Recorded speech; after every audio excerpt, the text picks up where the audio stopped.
Solution you want to mix, swish and flick. So you don't need the swish, but the finger flick is one of the best ways to mix things inside of a micropipette tube.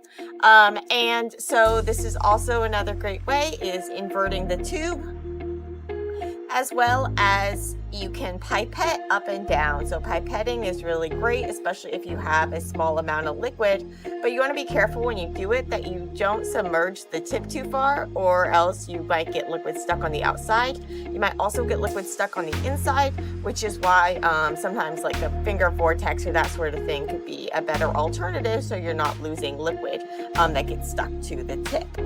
So you might think, well, why don't you just centrifuge it? Centrifuge is, it's like a mixer, right? It's mixing things around.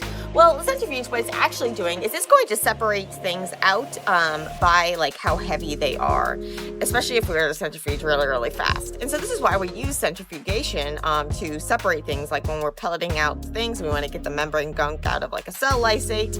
And so if we stick something in the centrifuge, it's just going to kind of like pull everything down. Whereas with the vortex, what we're doing is we're actually like spinning things up and we're actually mixing it together rather than just kind of bringing everything to the bottom of the tube. Just gonna like separate things based on their weight. So it might mix things up a little, but you can see like here, this is just still stuck in the bottom.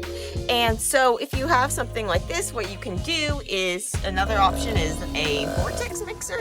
So this is like, we sometimes call it like finger vortex when we do it with our finger, but you can see that that is going to mix everything really well. It makes this like vortex. But this can be bad if your samples are really sensitive. Maybe they have enzymes in them or something, and you don't want to deactivate them, so you want to do something more gentle.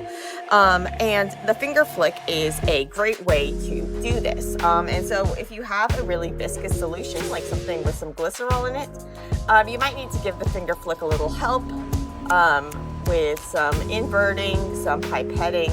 And then once you get things going, you can kind of establish that vortexy motion like you would have with an actual vortex, except in this case, you're doing it with your fingers. When you do it with your fingers, so sometimes you might get things, you might have things like bubbles form.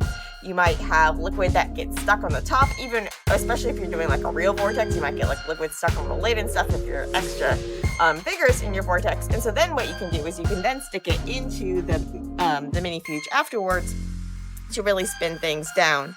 But your go-to mixer for me is my finger, and I'm a big fan of the finger flick. And so that was your fun lab tip for the day.